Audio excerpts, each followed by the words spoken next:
It's a great privilege and honor to be giving the Blaikie Lecture. It's the first time I've met Professor Blaikie, but of course I followed his work for many, many years. And I met one of his co-authors, Jock Cameron, when I was starting my own work in the early 80s in an adjacent part of the Himalaya. Professor Blaikie did very important work, as you know, in Nepal, and I worked to the west of Nepal in what is now the Indian state of Uttarakhand. So I'm really honored to be here. I'm also grateful for your very generous introduction, though I must qualify or correct two elements in that introduction. The first was the reference to my having once studied economics and not having liked economics. It's more pertinent that economics did not like me. I was simply not good enough to be an economist, and after two poor second-class degrees in economics, I switched to sociology. The other was the question of what makes a public intellectual. It's in a country like India, where the barriers between the academy and the public are more porous than they are in some other countries. It's easy to comment on the press, in the press, and become a public intellectual. But it's always a danger that the more public one becomes, the less of an intellectual one ends up as. So it's really a poison chalice commenting for the press. I mean, one has to continuously drag yourself back to what really scholarship is all about, which is considered reflection based on solid empirical research, not on off-the-cuff remarks. And that really is a hazard for an intellectual like myself who writes books, sometimes big books, and I will not apologize for the size of India after Gandhi because mine is a large and complicated country. I suspect Britain after Churchill will have to be slimmer than India after Gandhi. But I also write for the press, and there is a problem with quick and instant commentary, particularly today. In the old days, it used to be said that today's newspaper is tomorrow's newspaper bag, in which you get your groceries. So you could pass a quick and hasty judgment on contemporary politics, secure in the knowledge that it will be garbage tomorrow. But not in the days of the internet, where your articles are kept alive for years and years and years, often to your discomfiture. You forget what you've written. You've praised a certain Indian politician in the year 2009, and you criticize him in the year 2016, and half an hour after your article appears, someone would have pulled out the article of 2009 and said, why did you praise him then and why are you criticizing him now? But I'm really happy to be here speaking on what really was my first love and my first serious area of professional research, environmentalism. And my talk is called The Three Waves of Indian Environmentalism. And I'm going to begin with the question, when does the Indian environmental movement start? What are its origins? What is its foundational moment? One answer to that question was provided in a sign I saw in a wonderful oak forest outside the old imperial capital Shimla, up in the Himalaya at 7,000 feet. I was taking a walk in this oak forest, and I saw a sign put up by the State Forest Department. I'm going to read out the sign in Hindi, and I'll translate it for you. Some people in the audience know Hindi, but there's also a resonance in Hindi. Actually, the sign also rhymes. And the sign goes like this. कहते हैं वेद पुराण, बिना वृक्ष के नहीं कल्याण. कहते हैं वेद पुराण, बिना वृक्ष के नहीं कल्याण. And translated in English would be, it is said in the Hindu holy books, the Veda and the Puranas, that without a healthy tree cover, there will be no human prosperity. So this is one answer to the question, when did the Indian environmental movement begin? The ancient Hindus knew it all along. Right. Now, it isn't a particularly original answer. This slogan in Shimla, which I read in the year 2006, was a consequence, an unacknowledged consequence, a vastly delayed consequence of what I call a wild goose chase begun by an article by a California professor written in 1966, an article that may still be on some reading lists at your School of Development Studies. This article was called The Historic Roots of Our Ecological Crisis. Its author was a medieval historian called Lynn White, and he argued that the ecological crisis is a consequence of Christianity, and the book of Genesis, which says that man will have dominion over nature. Now, this article was written in 1966, blaming Christianity for the ecological crisis. And this started several chases, several wild goose chases. First, the Christians responded angrily to Lynn White. Christian theologians said, no, this is a misreading of Genesis. If you read the Bible as a whole, man does not have dominion over nature. He is a steward for all of creation. So there is a Christian environmental ethic dating back to the Bible. The Hindus said, no, no, no, no. Well before the Christians, our sacred books were written in the forest. So the Hindus are the original environmentalists. Then the Buddhists came into the picture, and they pointed out that actually our man was born in a forest, got enlightenment under a tree, and practiced the middle way. So the Buddhists are the true original environmentalists, and not to be left out, the Jews and the Muslims looked for clues in their holy books that made the case that Jews and Muslims also had a precocious early environmental sensibility. And finally, in 1986, appropriately in the town of Assisi, associated with St. Francis, representatives of the Jews, the Christians, the Hindus, the Buddhists, the Muslims, and the Parsis, and the Sikhs, and the Jains, and said, let's all be in it together, and let's all of us be persons of faith and spirituality, save the earth. Now, I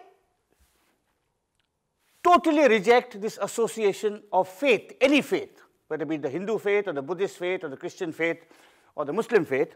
I reject this association of faith with environmentalism. And that's not because I'm an aggressive atheist of the Richard Dawkins kind, nor indeed because I happen to be a post-Marxist like Piers Blaikie, not a Marxist, not an anti-Marxist, but a post-Marxist. But I reject this faith, I reject this association of faith with environmentalism because for me, environmentalism, the environmental movement, concern for environmental responsibility and sustainability, all of these are principally a modern phenomenon, a product of and a reaction to the Industrial Revolution. Environmentalism, as we know it today, is a response to the Industrial Revolution. The Industrial Revolution had dramatic environmental consequences. You had new resources invented, new technologies of extraction, massive production systems previously unknown to human beings, new forms of transport and communication that could capture the whole world. And for the Europeans particularly, who invented the Industrial Revolution, a massive expansion of their resource catchment. So that you in Britain, or your forefathers in Britain, at the height of the empire, had access to the natural resources of the whole globe because of these new technologies of technology, communication, extraction, production.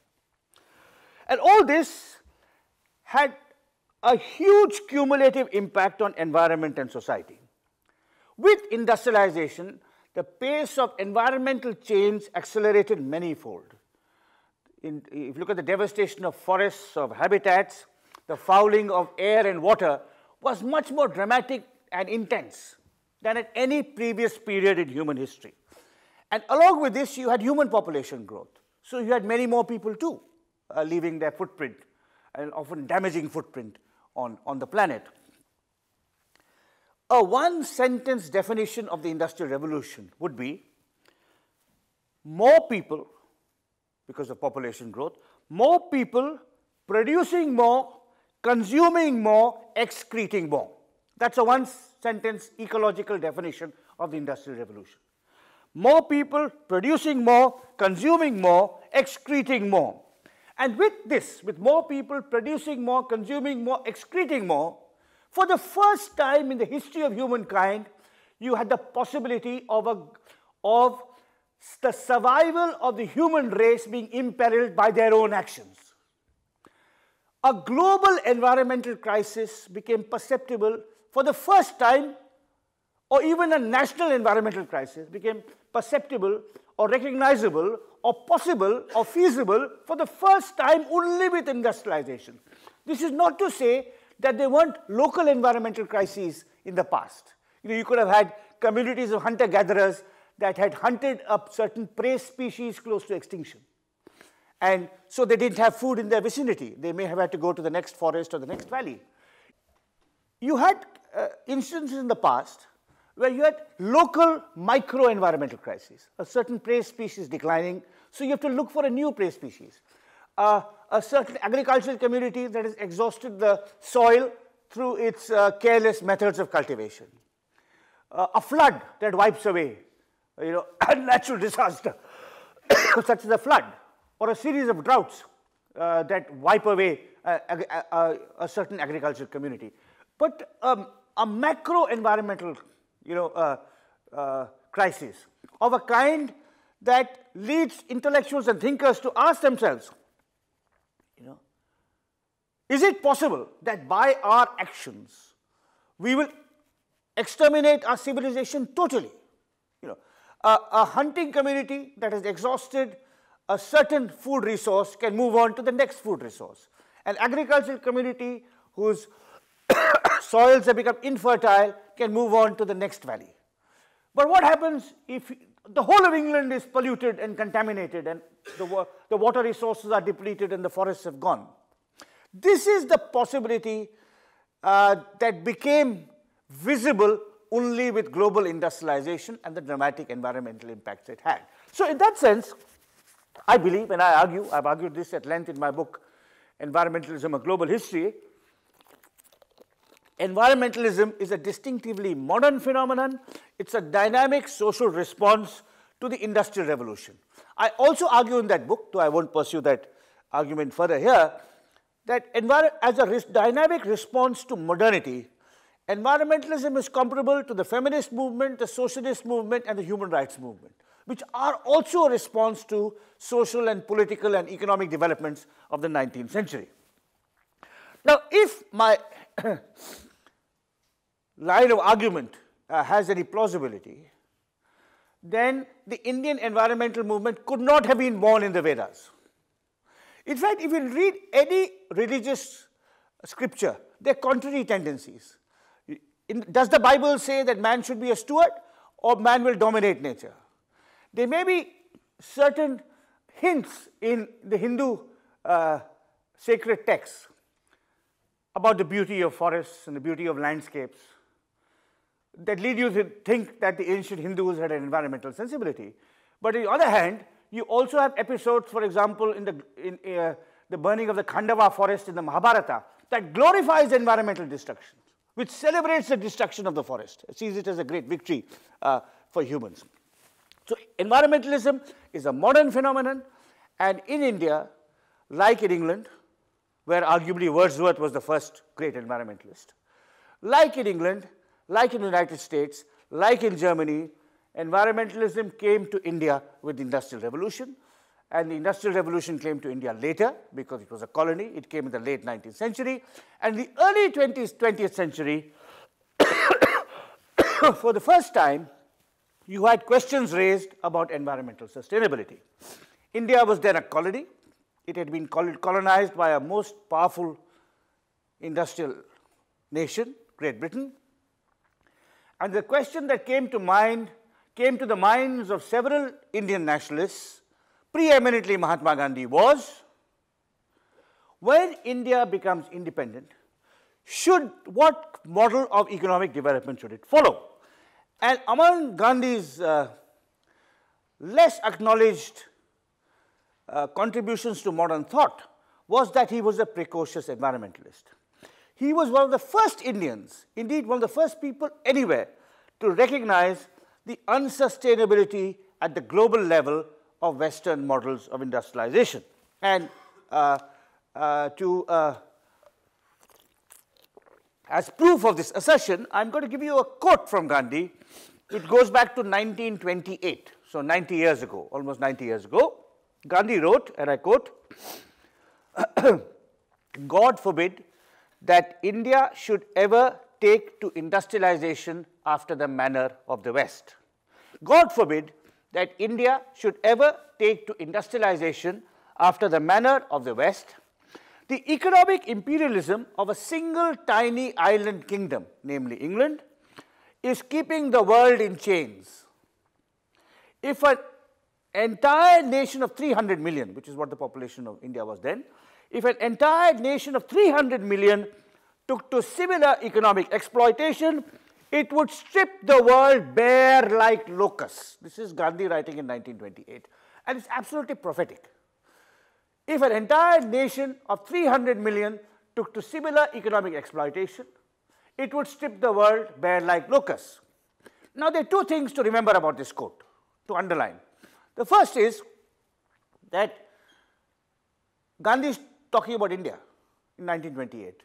India is largely an agricultural country, though a few pockets of industrialization have emerged in, in Bombay and Ahmedabad and in Calcutta, but there is no household electricity. People are still largely traveling by bullock carts. They're not driving fancy cars. They're not consuming many resources.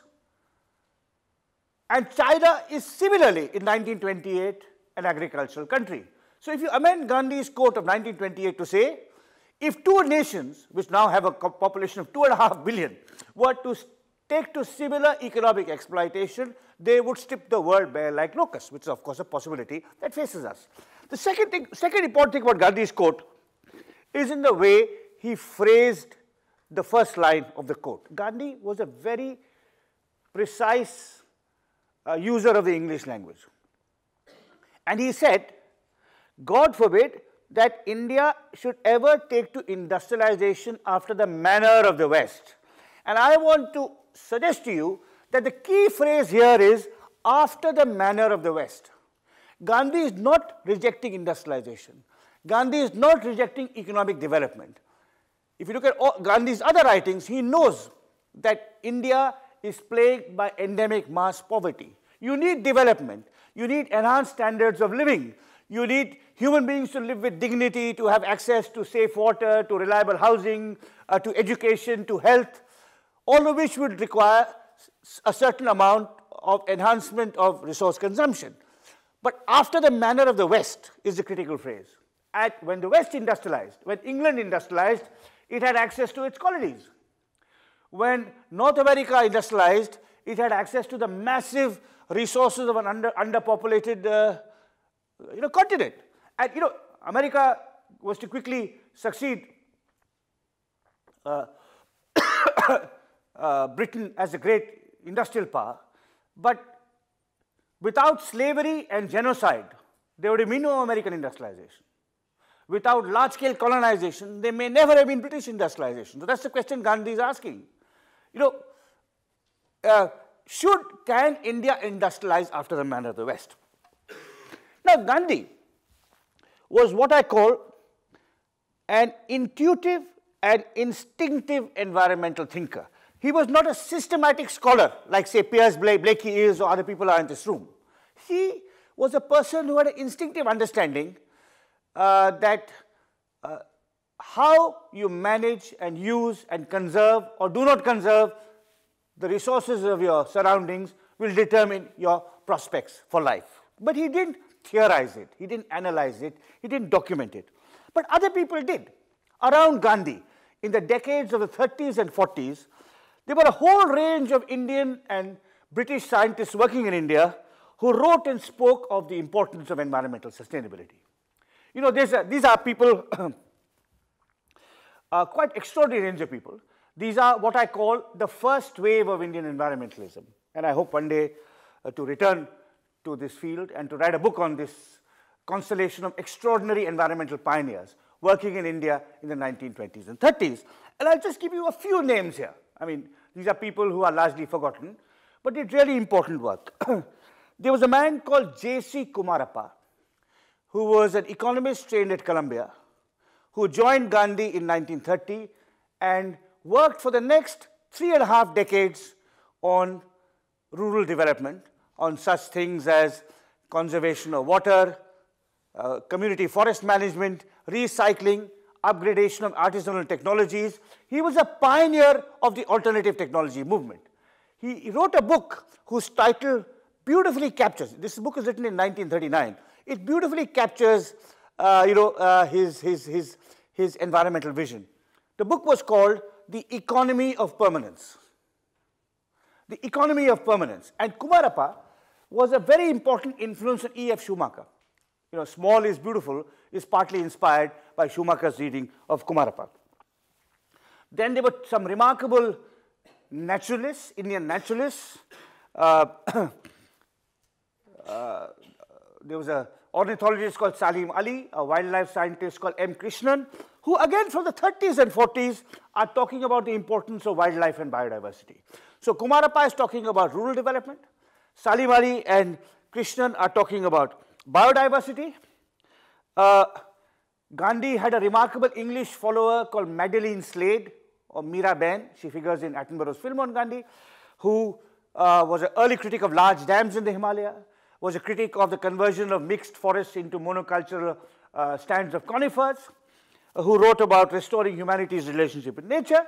And there was an equally remarkable Scottish town planner called Patrick Geddes, who worked for many years in India on questions of sustainability in urban town planning. So in these 2 decades, the 30s and the 40s, so what you have is the growth of an Indian national movement, which has put British imperial rule on the defensive. You have a sense that soon the British will go. When they go, what kind of India do you want to build? And there are a host of thinkers, activists, scientists who constitute what I call the first wave of Indian environmentalism. I could speak a great deal about them. As I said, I hope one day to write a book about them. But let me just give you one quote. I could give you half a dozen, but I want to move on to the second wave and closer to the present. But let me give you one quote.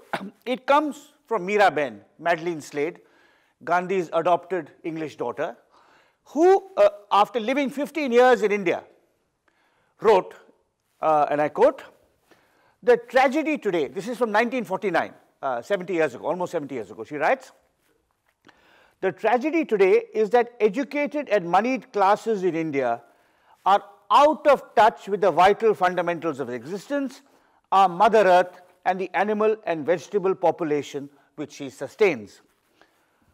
The world of nature's planning is ruthlessly plundered, despoiled, and disorganized by man wherever he gets a chance." Then she continues, "By his science and machinery, he may get huge returns for a time, but ultimately will come desolation. By his science and machinery, he will get huge returns for a time, but ultimately will come desolation.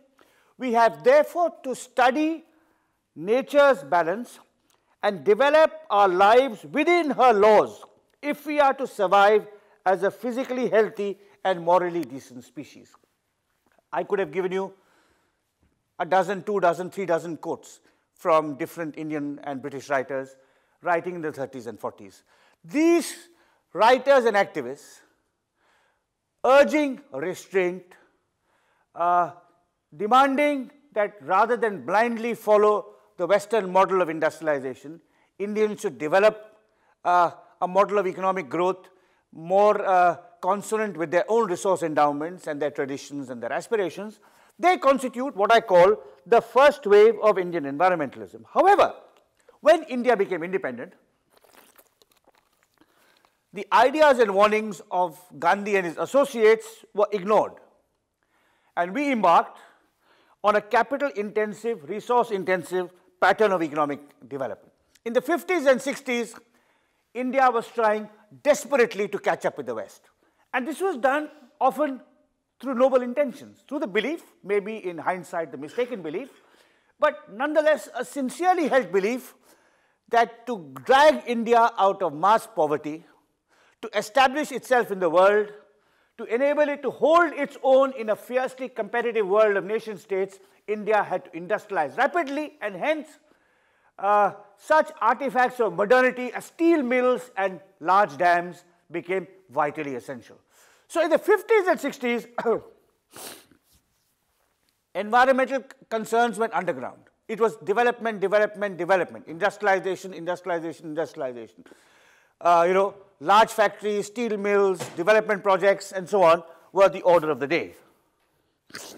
However, by the early 70s, the environmental damage caused by resource-intensive and capital-intensive development was becoming apparent, and environmentalism in India re-emerged in the early 70s, this time not merely as an intellectual critique, as it was in the time of Gandhi, but as a popular social movement. And the iconic social movement of the second wave of Indian environmentalism was the Chipko movement of Himalayan peasants against commercial forestry, where a group of peasants, men, women, and children, threatened to hug the trees to prevent them from being felled by commercial loggers, and of course their image and the idea of tree hugging became a global phenomenon. Now, the Chipko movement, which was the subject incidentally of my doctoral dissertation and my first book, was absolutely significant for several reasons. Why Chipko became so important in the history of Indian environmentalism, and of course later the history of world environmentalism, I think it's necessary to understand. Chipko was important, first, because it was authentically indigenous. It was not a product of international pressure. Chipko started in March, April 1973. That was when the first wave of peasant protests against commercial forestry in the Garhwal Himalaya happened. At the same time, March, April 1973, under pressure from the World Wildlife Fund, the government of India set up a project to conserve the tiger. So you have two environmental initiatives, one around a flagship species, the other around the concerns of poor peasants. One initiated from the West, the other absolutely homegrown.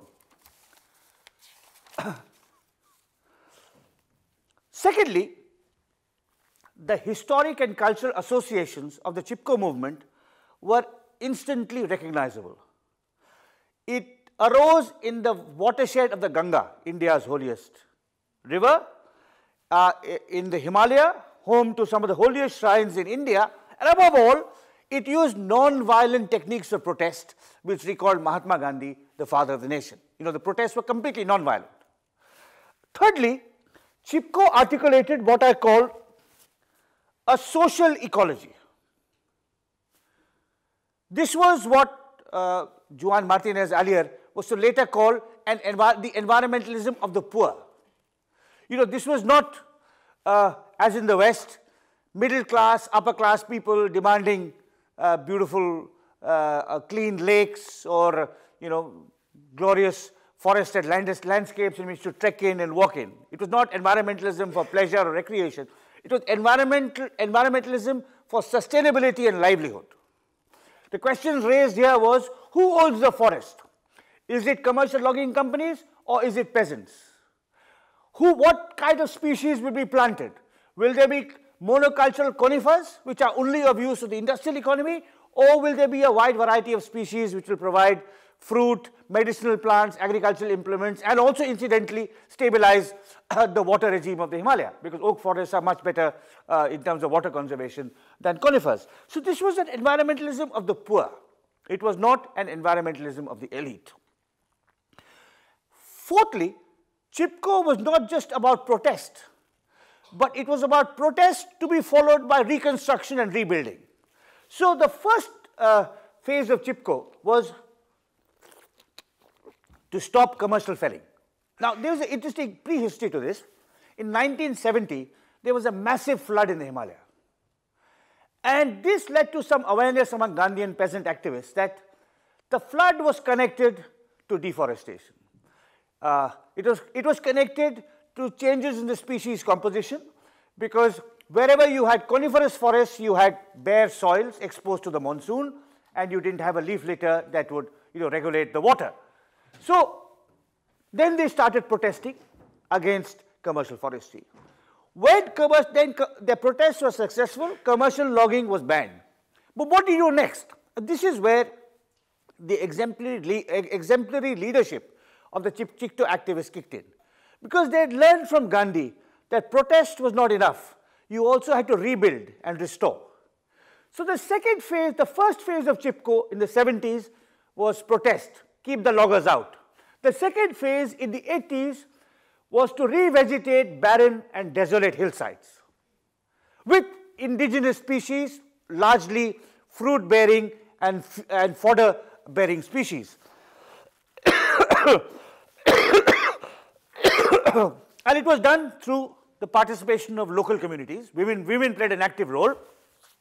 There was a study done in the late 80s of tree planting schemes organized by the Chipko movement and tree planting schemes organized by the State Forest Department.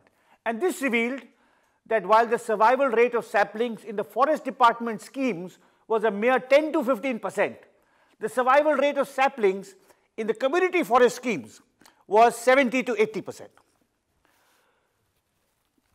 Fifthly, the fifth way in which Chipko was important was that it was representative.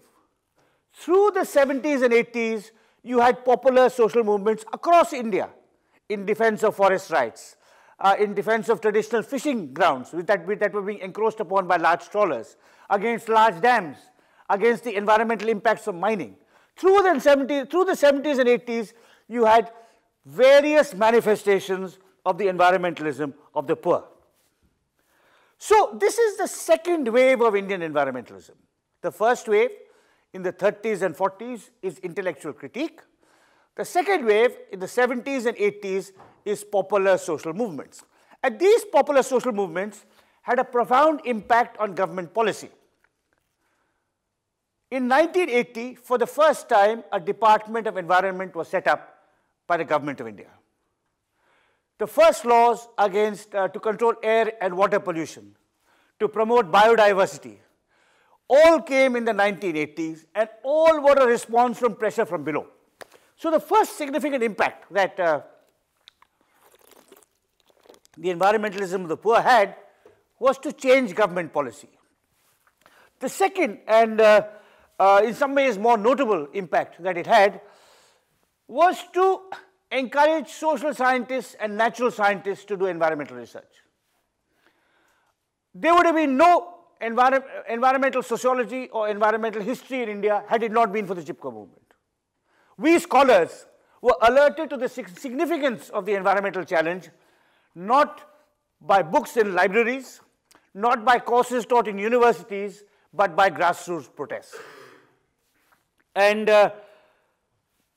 the whole birth of environmental social science was really enabled by popular social movements. You know, we were responding to what was coming from the ground. You know, it was, in some ways, it's quite different in America. If you look at the birth of modern environmentalism in America, Rachel Carson wrote her great book, Silent Spring, in 1962, which documented the impact of particularly chemical pollution.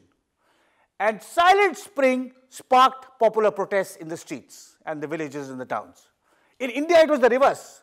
Popular protests initiated scientific and scholarly research. Now, I have talked about the rebirth of environmentalism in India in the form of popular social movements, such as the Chipko movement. There were other celebrated movements. There was a remarkable movement called the Narmada Bachao Andolan, the Save the Narmada movement, led by a charismatic, incredibly courageous woman activist called Medha Patkar. And environmentalism, the environmentalism from below, and environmentalism articulating the concerns of peasants, pastoralists, fisherfolk, craftspeople, became a very visible part of the Indian social and political landscape. And inevitably, it prompted a backlash. It prompted a backlash. Through the 70s and 80s, as environmentalism grew and spread in India, it faced bitter opposition from ideologues of unbridled, unchecked, unmitigated economic development on the old model. In the 1970s and 80s, a time I'm just about old enough to remember, it was not uncommon for Indian environmentalists to be called CIA agents. You know, this is a time, I mean, the political context is important, especially for young students, because you live, many of you here at least quite a few of you here, would have been born after the Berlin Wall came down. But we are talking about the 70s, when the Cold War is still on, when there are two great superpowers, the United States and the USSR. And India is closer to the USSR because America had favored Pakistan. So India, the most damning thing in India was to be called a CIA agent. And environmentalists were regularly and routinely called CIA agents. They were said they are paid by American foundations to keep India backward and to stop it developing. Okay. Now, the next major landmark in Indian environmental history, which is also an even more major landmark in Indian economic history, comes exactly 25 years ago, 1991. From 1947 till 1991, India had followed what I have called a resource-intensive, capital-intensive model of economic development, but one guided and controlled by the state, in which the state, to use our first Prime Minister Jawaharlal Nehru's resonant phrase, the state occupied the commanding heights of the economy. So economic development on the socialist model was fueled by the state. It was the state that owned the steel mills, the commercial logging projects, the nuclear power plants, the hydroelectric projects, the coal mines, and so on. The private sector only made consumer goods. So it was a state-directed model of economic development. In 1991, by which time the Berlin Wall had fallen, state socialism was discredited, reversed its policy of economic development to embrace the market. The state retreated, and the private sector was urged to play a commanding role in the economy. So private capital, private entrepreneurs, a global orientation, emphasis on marketing both natural resources and processed goods for export, all this was encouraged. And this process of economic liberalization was widely celebrated in the Indian media. Widely, and I dare I say it, uncritically celebrated. Indians were told that what had been keeping us back all these years was the state stranglehold over the economy, and now that market forces had been unleashed, India would become Singapore writ large, 1 billion happy consumers. And there was some truth to the criticisms of the state control of the economy. It was true that excessive state control, excessive bureaucratic interference had stifled entrepreneurial energies. You needed to loosen those, what was called the license permit quota Raj, to allow entrepreneurship to flourish. But the one aspect of public life, or one aspect of policy that you could not trust the market to solve was the environment. But yet, in our rush to embrace economic liberalization, with the hype that said, if you absolutely leave the field open to market forces, you will rapidly grow and become a massive, great superpower to contend with. Environmental constraints were given, they were just ignored. And anyone who raised questions, any environmentalist who raised questions about a new chemical plant, a new fertilizer factory, the whole new wave of nuclear energy plants that were coming up was criticized as holding up development, as being anti-development. With this change, sometimes the same environmentalists who in the 70s and 80s were called CIA agents, those environmentalists who now ask that the laws in place be rigorously applied and environmental scrutiny be done of every possibly damaging project, the same environmentalists were now called, 20 years later, were called KGB agents. They were holdovers from socialism holding up India's march to greatness and prosperity. Sometimes the same people who had been called CIA agents were called KGB agents. Now, so there was there was an environmental movement and there was an anti-environmental movement. From the 70s till today, they have gone in parallel. And one, dare I say it, one agency absolutely complicit in the anti-environmental movement in India has been the Indian media. In the 70s and 80s, the media did outstanding work in profiling movements such as Chipko or the Save the Narmada movement. They wrote very careful, detailed reports on the impact of the depletion of groundwater aquifers on environmental sustainability, on the impact of chemical pollution on fishing downstream, and so on and so forth. There was some outstanding environmental reporting in Indian newspapers, and as a result of grassroots pressure from below, almost every Indian major newspaper in the 1980s had an environmental correspondent. Then in the 1990s, we embraced economic liberalization. And the hype was all about market forces. And slowly, these environmental journalists were laid off or redesignated stock market correspondents. So the media became, and still remains to this day, extremely hostile to environmental concerns.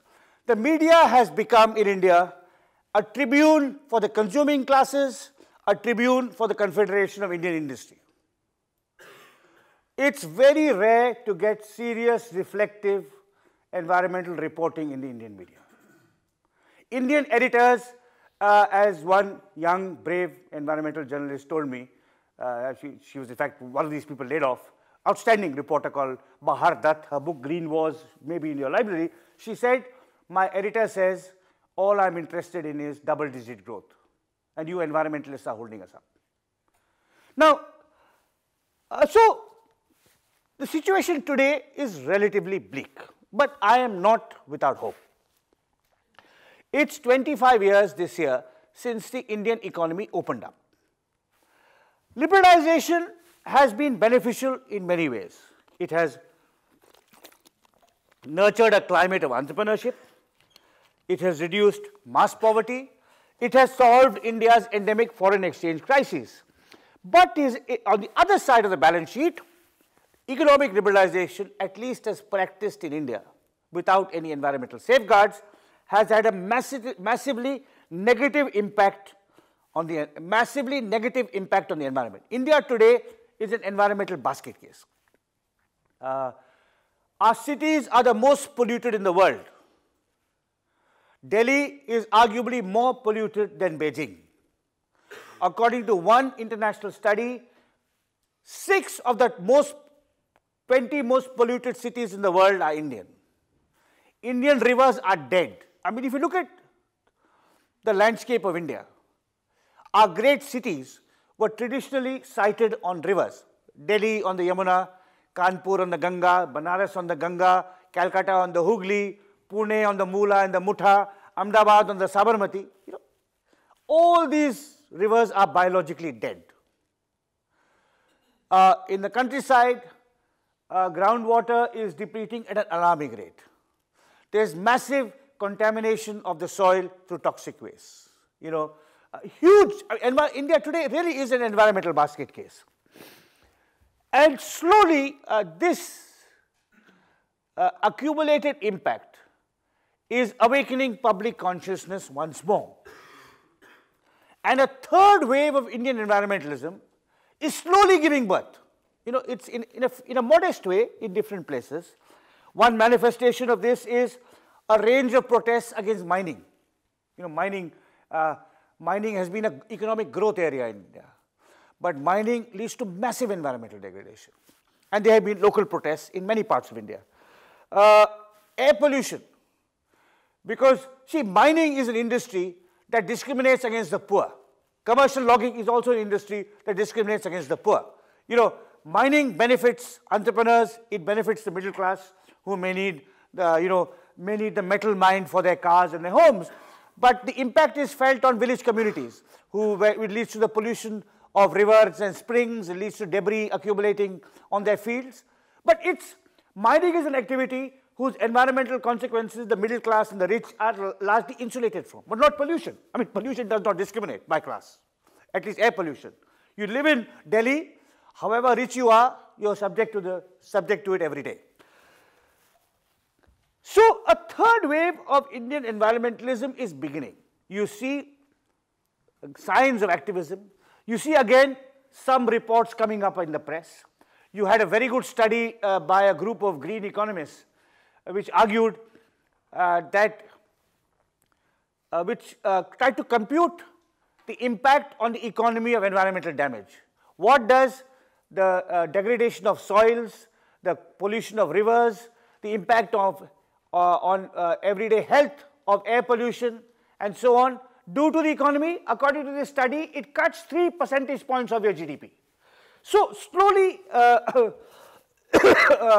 there is an emerging consciousness that India should industrialize, but not after the manner of the West. This is a critical time for the environment development debate in India. You know, it's a critical time because India does need development. This, you know, as I have said several times in my talk, that remarkable and precocious quote of Gandhi, the key phrase is go after the manner of the West. You know, too often has Gandhi been represented as a back to the land, ascetic, anti-development, live frugally kind of figure. He was all that. He lived frugally himself. You know, he had no possessions himself. But Gandhi recognized the desperate poverty that Indians were burdened by. Gandhi's followers and associates like J.C. Kumarappa and Meera Ben wanted to remove this poverty, but wanted to remove it in ways that were sustainable and dignified over the long run. And the question really that faces India today is, how does one lift the masses of people out of poverty without undermining the interests and needs of future generations, indeed the interests and needs of nature itself? That is the crucial question that India faces. Governments and companies cannot be trusted to accomplish this, to successfully solve the environment development conundrum on their own. Because both entrepreneurs and politicians, there is an incentive for environmental degradation. It is rational to pollute the environment. And if the political system is as corrupt as India's, you know, mining is a great example. I've been writing about mining in recent years because of the extraordinary impact it has. What happens is, mining is on land controlled by the state. So you will have, shall we say, there is, and the Mining Act supersedes all other acts, because mining is regarded as so valuable that the state, if there is a gold mine under your land, the state can take it over.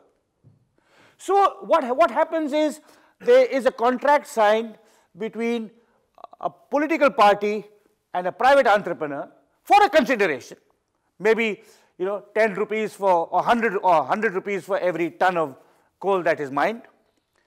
And it's in the interest of both the entrepreneur and the politician, because our public systems are so weak, laws are so imperfectly applied, even judges can be bought to destroy the environment, and of course with all the impacts on downstream communities. So governments and companies cannot be trusted to be environmentally ethical and responsible.